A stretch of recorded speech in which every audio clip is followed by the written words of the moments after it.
Hey everyone, hope you guys are doing well. I'm super excited to do this video because the number one question that I get almost on a daily basis from people looking to join the Turo marketplace or those who have already started and are looking to expand is what is the best car to list on the Turo platform?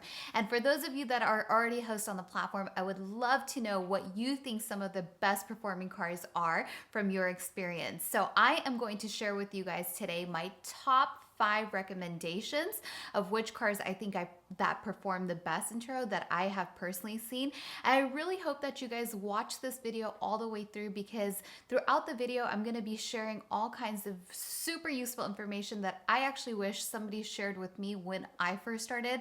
So I'll be sharing, trends and recommendations that Turo actually put out, how you can go about understanding your marketplace and deciphering which car would perform best and figuring out margins and so on and so forth. So tons and tons of information. Now, what are my top 5 recommendations even based on?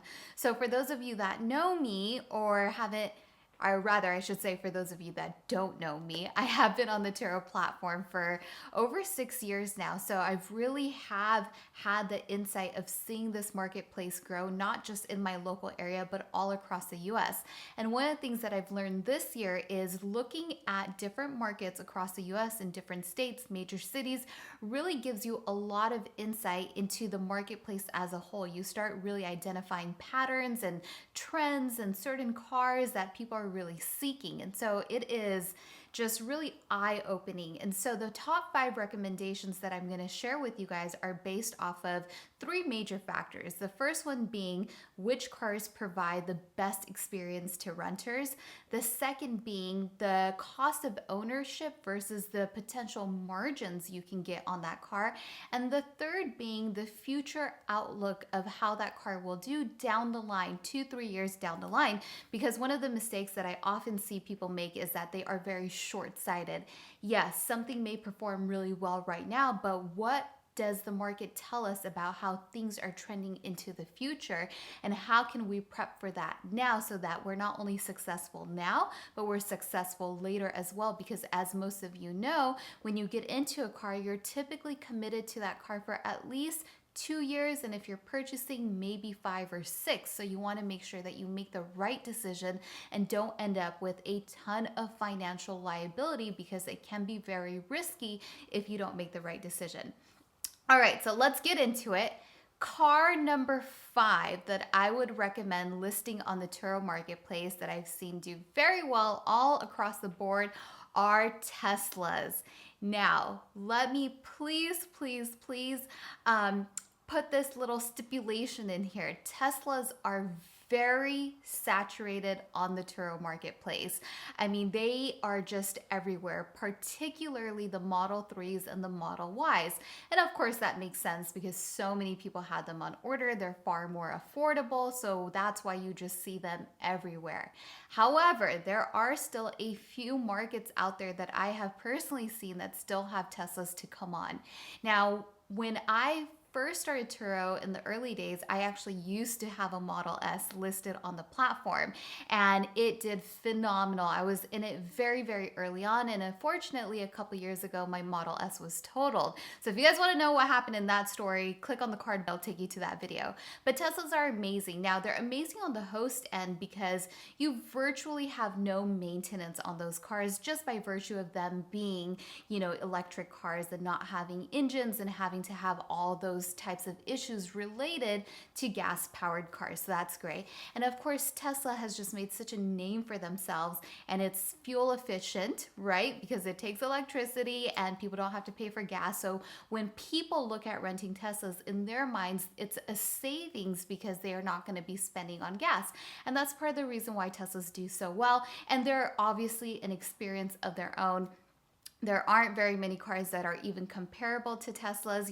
It's basically like you're sitting in a little computer and you just have all these amazing features that people really tend to enjoy, and they are incredibly safe. So when I had my Tesla Model S, I think I hosted almost 200 plus trips on that Model S, and it never had a single claim until the very end when it was totaled. But regardless, it was just a very easy car to have on the platform, and everyone who rented rented it seem to love it all the time. So yes, I do recommend a Tesla. And if it was me personally listing a Tesla again, I would probably lean towards a Model S or a Model X. And I would probably go maybe a couple of years older to kind of bring that cost of ownership down.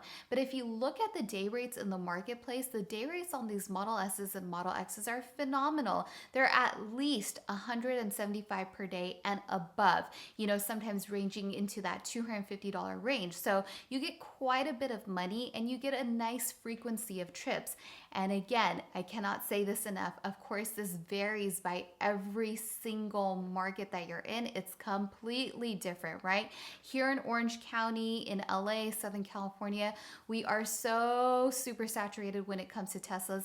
Tesla, a Model S, is actually my all-time favorite car, just generally speaking. And I would love to list that car, but it's just so saturated that I don't think, for me personally here, I would get into a Tesla because it would just be really hard to compete. But I have seen other marketplaces such as Portland, where it seems like there's still more room for Teslas to come in, and it could be a great car to list. So that is my number 5 recommendation for which car to list on Turo.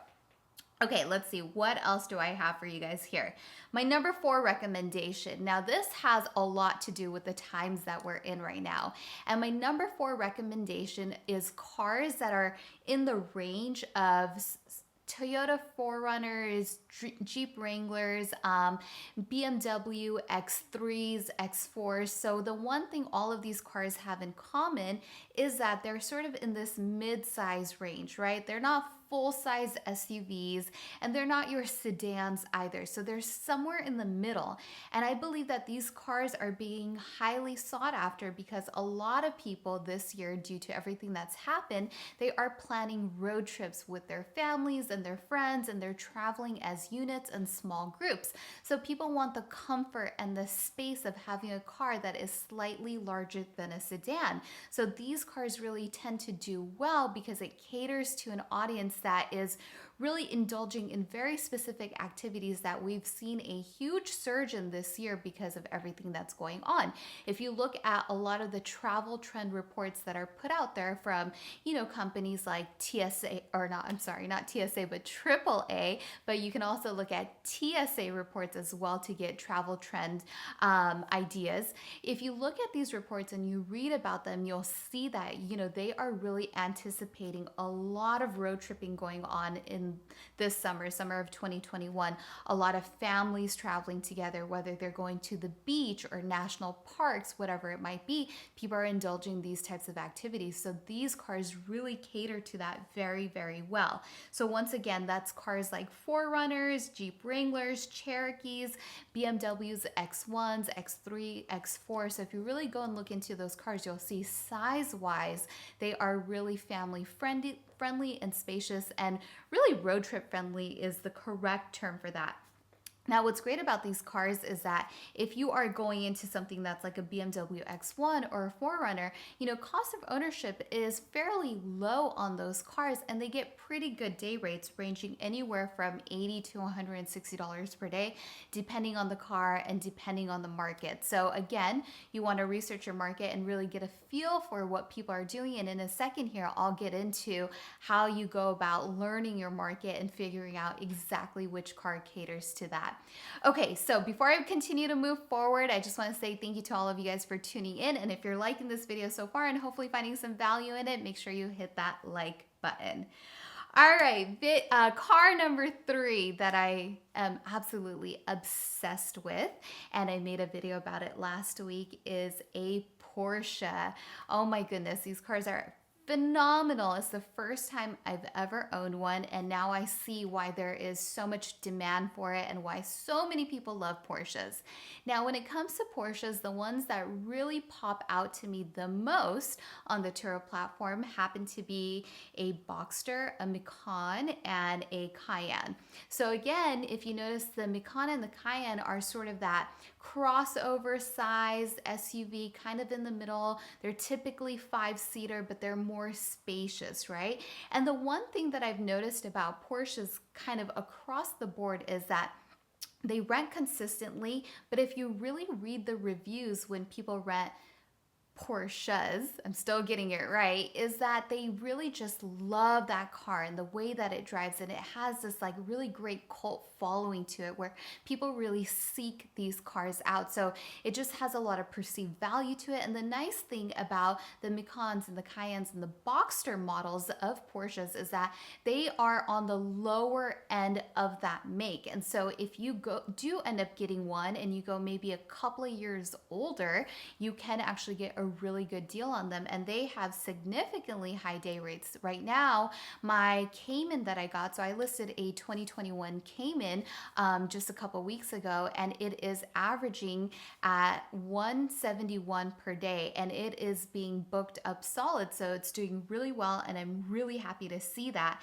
And I think these cars really range from what I've seen anywhere from 180 and on the low end to 130 in a really slow season, maybe weekdays. So check out the card above if you want to see my video on the 2021 Cayman that I recently just listed. You guys have to check it out. That car is so super sweet. Now, Turo recently did something where they put out a article late last year actually, and they did a top 30 recommendation of cars that you should list on Turo that show the most return on investment. So I am going to link that in the description down below, and I think it's definitely worth a read. Now, it is from late last year, and I think maybe there's been some slight changes in the market, but overall I found that article to be great. But one really interesting thing in that article that they talked about is that if you're able to pay 15% below the sticker price, a host usually earns about 20%, 27% more over the year. And so about a year and a half ago, I put out a video called My Turo Exit Strategy, right? And a lot of you have really, really loved it. And thank you so much for all the amazing comments that you guys have actually left on that. But I'm gonna link it above, so it's one worth watching. But at that time, I had calculated that you kind of wanna land at about 18% below sticker. And I still hold true to that, that if you are gonna go into purchasing a car, you do wanna be around that 18% mark. But I think that even if you land at 15, it still does put you in a really good position. So my number 3 recommendation to list on Turo is anything really in the Porsche line, any model that you see, but the lower end that you go in and make, I think is better. You tend to see better margins because it's a lower cost of ownership and it has the brand name that people are seeking. What I have found in all my research that I've done is that if you list the low end model of a certain brand, you can typically earn relatively the same amount of money versus listing a higher model of a brand. So if you were gonna do, something crazy like maybe let's say the new 8 Series BMW versus doing, let's say a 4 Series BMW, quite frankly, I don't think that you're gonna see a huge difference in the day rates. And I've experienced this with my own cars, right? I've had higher end models in a brand and lower end, and they were not that far apart, but the cost of ownership is significantly more. And so what I've learned is that when people do rent from you, they're typically renting because they want that specific brand name and not necessarily a specific model. So that's very interesting. Kind of finding that I had as something I wish I knew early on when I was started buying Turo cars. It would have saved me from making a lot of mistakes. So I'm sharing my mistakes so that you guys don't have to do that. Also, I'm going to put another link in my description down below, which is Turo's Carculator. And basically what they allow you to do is put in a make and a model and kind of give you an idea for what the average earnings look like per month. However, I have been seeing the comments from so many of you guys lately that calculator is out of date. It only goes up to models that are 2018. Why that is, I have absolutely no idea. Hopefully Turo will update their system soon because we're in 2021 and we need some updated information, Turo. But it is still, however, helpful if you are listing something that is a bit of an older model. Okay, you guys, so let's see, where are we at? We are at recommendation number 2. My number 2 recommendation for the Turo platform is something like a BMW 2 Series convertible. very interesting finding that I've seen is that across the board, even when I go over to the East Coast markets, and you guys have all kinds, you guys actually have real seasons, unlike us here in California. You get the harsh winters and you have the beautiful spring. Convertibles still tend to perform really well, even in the markets where you guys have long winters. So I don't know if it's just because the idea of a convertible is very refreshing to renters. They like knowing that they have that option, but it seems like year round, even in the East Coast markets, convertibles do really well. So I love something like a 2 Series BMW convertible because it's on the lower end of the BMW brand, but it has everything that somebody is looking for. It has that brand name, it has that convertible factor, and it's still spacious enough for 4 people to comfortably fit and have enough room in the trunk for their belongings. So it just hits a lot of sweet spots, and it has quite a low cost of ownership. So something like that I would really recommend. Other cars that sort of fall into that line a little bit are cars like a Mercedes-Benz C300 or a Mercedes-Benz A-Class. So, it's bottom level models on these brand names, and I've seen these cars do anywhere from $80 to $110 per day on average, and in peak seasons that can go even higher. It can definitely get into the 120, 130, 140 range per day, which is amazing because the monthly on cars like this is pretty inexpensive. It can be down to like $350 a month if you get a really killer deal on it. So before I get to my number one recommendation of car to list on Turo, I hope you guys are enjoying this video. And if you do like this video, you can definitely show me your support by hitting the like button and subscribing to my channel. All right, everybody, let's get into my number one car recommendation, and that is a Corvette C7. Yes, if you have been following me, then you definitely know that I'm a huge fan of these cars. And in fact, I just ordered one a couple of weeks ago and I'm listing it now on the Turo platform. It's a 2019 Corvette C7 Stingray. And I have hosted these cars on the platform for almost 5 years, majority of the years that I've been on here, and they are phenomenal. So before I get into what makes these C7s so proven, let me talk to you guys about really understanding patterns and trends in the marketplace, because this is literally one of the most important things that you can do when you're thinking about joining the Turo marketplace. And once you've actually started your hosting journey, this is something that you really want to practice on a daily basis, and that is learning your market so you can understand how to adjust your listings, how to adjust your pricing, and how to get into cars that are going to perform well, because again, this is a very serious sort of financial decision that you're making, and you want to really eliminate any potential risk. Now, the thing about marketplaces is that they all have sort of these universal rules to them, right? So maybe if you're not familiar with Turo, that's okay, because you can learn these skills on any other marketplace that you might be a part of. So these days, there's a lot of talk around marketplaces like Robinhood if you're trading. And if you're into crypto, then you have Coinbase, and maybe you're an Amazon seller, maybe you're an Etsy shop owner. So it could really be any variety of things. I was just talking to another host today who owns a bunch of rental real estate property and is on Airbnb. Same exact principles apply on those marketplaces as they do on Turo.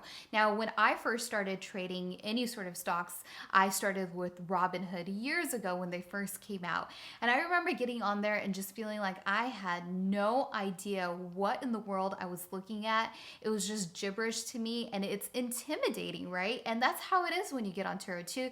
You go and do a search and you just see all these cars, and you're just stop for a moment and you're like, how do I figure out what is going to perform well in my marketplace? So what I learned with Robinhood, which was, before I think I got into Turo, or in my early days of Turo, is that the more you watch a marketplace, the more you watch a specific stock, let's take Tesla for example, the more you begin to learn the patterns and the trends as they take shape over time, right? So it was the same thing for investing. Is the more I watched it, the more comfortable and confident I got with, okay, I get it. You know, when certain news comes out, stocks have a certain type of reaction, but don't freak out, don't pull out, stay in it, because these life cycles are very short and eventually the stocks come back up. So from my own experience, that's kind of what I saw. Now, same thing with Turo. I look at the markets on a daily basis. I look at my local market, then I zoom out and look at, you know, my neighboring markets like LA and how cars are doing in the LAX area.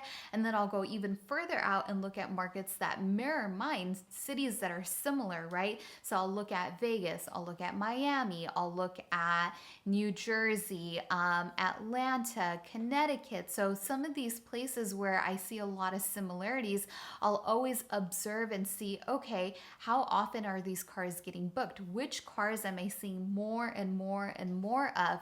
What are the reviews saying? What are the renters, the most important people that we want to cater to? What is their experience when they're renting these types of cars? So the more you look at something, the more you begin to understand how it flows and how the pricings change and how people's experiences are coming through from a certain type of car. So I would really, really encourage you to, you know, take that time and really make it a part of your daily system if you are going to become a Turo host, to where you watch your marketplace, because you will understand how pricing changes. So a great example of that is, for example, weekday pricing versus weekend pricing. Now, of course, Turo is heavily a weekend business versus a weekday business. And if you follow certain hosts who do a really good job at running their listings, you will notice how they adjust their prices throughout the week, right? So that's a pattern, a trend that you want to pick up on. So it's a very important thing to incorporate a part of your day to day. Okay, so let's get back to the C7. These C7s are amazing. And you know, the really nice thing about them is that these Corvettes have been around forever, right? So they are so incredibly proven, which means you have hardly any maintenance issues on them. They have that perceived value to them where they look like this awesome, almost exotic sports cars in the eyes of the people renting it, right? So it just has that look to it that people really appreciate, and they're wanting to spend that money on that day rate. So the 2019 C7 that I just listed, I have it listed for $150 per day, and it has been booked back to back to back, and it's been doing great. I have tons of experience with these cars from just having them for so many years prior, and I know that it's going to do well because of the feedback that I get from people. The one thing that I find really unique about this C7 is that throughout every market I've looked at across the US, they tend to perform very well. People really love the experience that they have. And I think what's nice is that now these C7s, they're no longer in production, right? 2019 was the last production year. So if you do go out and get a C7, you will likely get a really good deal on it. And again, it's that comparison of cost to ownership versus margin. Because it is a few years older now, you can get amazing deals on them. You know that they're not going to go into production any longer, so you actually don't have to worry about somebody coming into the market with a 2021 model. Yes, now we have C8s. I have a C8 that you guys have seen, but I believe from what I've seen so far is that people perceive the two as two very different vehicles. They're almost separated. Now, I didn't want to recommend the C8 as a top recommendation because I don't have quite enough data on it just yet, but I will absolutely do a follow-up video on the Corvette C8 and kind of what I gather from it. But so far, the C7 is phenomenal. I mean, I went and got the C7 after having a C8, so that should tell you something. I'm not usually a fan of listing cars that are a few years older, but the C7 is one of those cars that is absolutely an exception to that rule because they do great and people still really love them so much. So that is my number one recommendation for which car you should list on Turo. And like I said in the beginning, You absolutely have to research your market because not all of these recommendations will apply to your market. It varies by where you are, what people are doing, what type of activity you're seeing in the market. So please, I cannot emphasize this enough. Take the time out and do that research so that you can make the best decision on which car to list. But I wanted to share my top 5 with you guys. And you know what? Before I go, I will actually leave you guys with a little bit of a bonus. If there was maybe another category of car that I would recommend to list on Turo, it would definitely be unique cars like the Polaris Slingshot or a Vanderhall Venice. These cars are so incredibly unique, they're rare, and they provide an exceptional experience. But what I love about these cars is that there is actually a high barrier to entry for hosts getting these cars and listing them on the platform. Why? That's probably what you're asking yourself, because they're so inexpensive to own, right? You can get into them from anywhere between 16,000 for a used one up to 30,000 for a new one. They're so expensive, and you can get high day rates. Like my Vanderhall is typically priced at about $245 per day. So you can just imagine the margins are insane on that. But I think a lot of times why hosts don't really list that car is because there's a lot that goes into it, right? These cars have open compartments, so you need to have indoor storage for them. So you have to have garage space, so that creates a barrier to entry. You can't really do keyless handoffs for this because that technology just doesn't really exist in these types of cars, and it's not really safe to do that. So you have to really carve out the time to meet with your renters. And as of late, from what I've seen, for some reason Turo doesn't even have the option to list a Vanderhall, so I don't know what's going on with their system.